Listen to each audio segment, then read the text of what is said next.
The Honda Prelude was a classic Japanese two-door coupe that was in production from 1978 all the way up to 2001, spanning across 5 generations. And today, I'm gonna redesign the 1992 version into a 2023 model. There is an interesting story behind the name Prelude. First, initially, Toyota had the name trademarked for one of their cars, but they agreed to give it to Honda so they could use it. And the reason Honda wanted this name so bad was because it played well with the series of music-themed vehicles names that Honda used at the time, like the Accord, the Quintet, the Concerto, the Jazz, and the Ballade. The 4th generation Prelude, which I'm gonna redesign today, had 3 engine options. The most powerful, of course, was the legendary 2.2-liter VTEC engine with 190 horsepower and 153 pound-feet of torque. Today, I'm bringing it back with a modern styling, but still unmistakably a 4th generation Prelude. Maybe pop a new 3-liter VTEC under the hood with 500 horsepower rear-wheel drive, 6-speed manual transmission, and you better be a skilled driver if you want to get behind the wheel of this redesign, unless you want to end up in the ditch.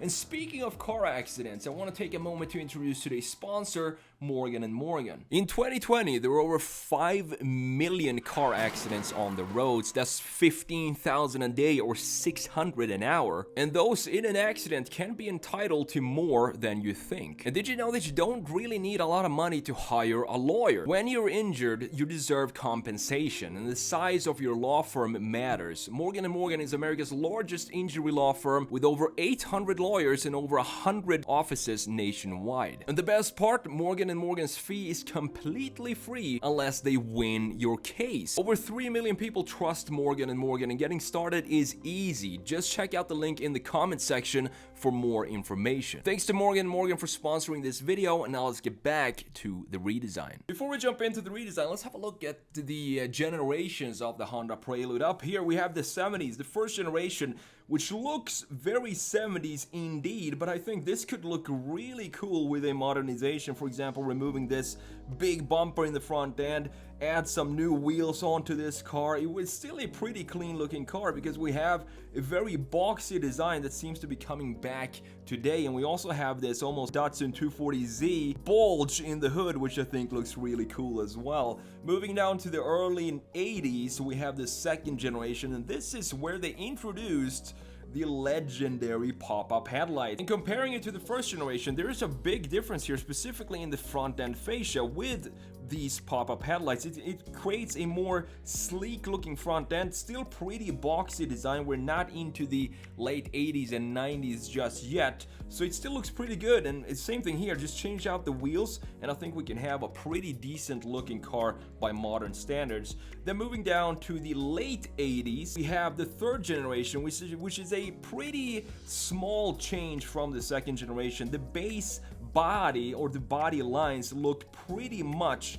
the same, but we do have some changes in the front end. For example, the front end graphics and the way that the headlights or the pop-up headlights are now incorporated a little bit better than they were in the 2nd generation. Moving down to the 90s and the 4th generation, here is a big change between these two cars. This got a lot bigger, and in my opinion, this is the best looking Prelude across the entire generations. I think there was something special about Japanese cars in the 90s. They all just looked so good. You can see that we have a much softer treatment of the surfacing of the car, and we have this traditional looking coupe style with the soft corners and surfaces and lines going into a pretty big body. And the size of this thing resulted in sales in Japan slowly declining, because the fact that this was bigger than the previous generations, that means that if you were to buy this in Japan, you had to pay an additional tax. Last but not least, we have the final generation down here, late 90s, early 2000s up until 2001. It looks good, but I still think the 4th generation looks a lot better. It just looks more timeless than this, and this also looks like it tried to bring back the pop-up headlight design in a new take. Instead of having the pop-ups right here, instead they created headlights in the body that looks very similar, almost like a modernization of the 3rd generation, which is not a bad thing. But now let's jump into the redesign and see what comes out of this experiment, turning the 1992 Honda Prelude into a modern car. The thing about this is, I think the proportions are there. We just need to work on the graphics and of course the stance of this thing, the wheels and so on. So with this model, unfortunately, the cool pop-up headlights were phased out. Other design elements that had also came to be considered Prelude standards were altered in this model, the 1992 or 1991 is actually when it came out. In contrast to the earlier square trunk line, the rear end was rounded now and relatively high. It sat a lot higher than earlier. The addition of fixed headlights also made the car in general wider than it was before. A steel sliding sunroof that no longer retracted into the car but instead extended out and over it replaced the glass moonroof.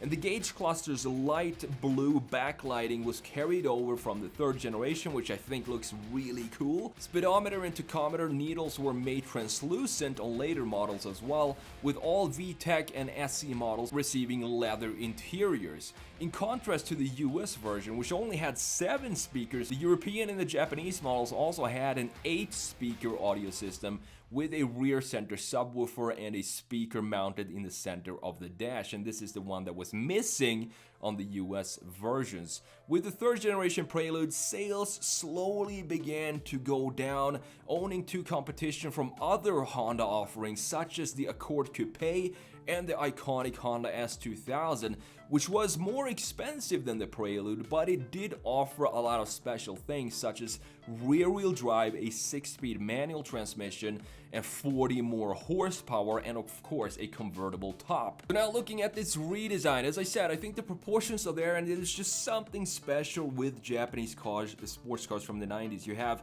the Prelude, you have the Toyota Supra, you have the Mazda RX-7.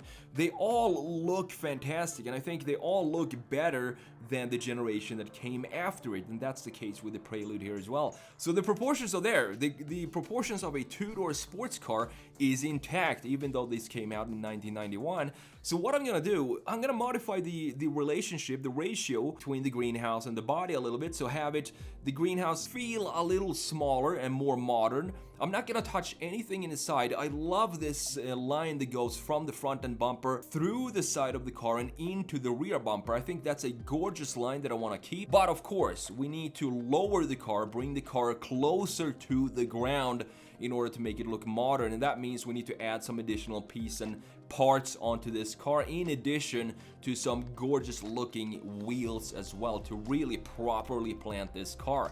The diffuser in the rear actually took this from the Honda NSX, or the Acura NSX here in the US, the latest version. I wasn't sure if I wanted to keep the side air vents or air outlets that we have in this bumper from the NSX, and in the end I decided to just scratch those, because I think that would not be in line with the cleanliness of this overall design and surfacing, so it looks a lot cleaner removing those, and they don't really fit into the overall line structure that we have in the rear end. Anyways, I love the rear diffuser from the NSX, how it turned out and implemented. And for the taillights, I actually took taillights from the Honda Civic Type R and really had to remold the entire shape of these taillights in order to make them fit into this design. And from the very end points, the very end corners of these taillights, I want to have a line that goes in and creates a foundation for the rear end graphics, and also a separation between the lower part of the rear end graphics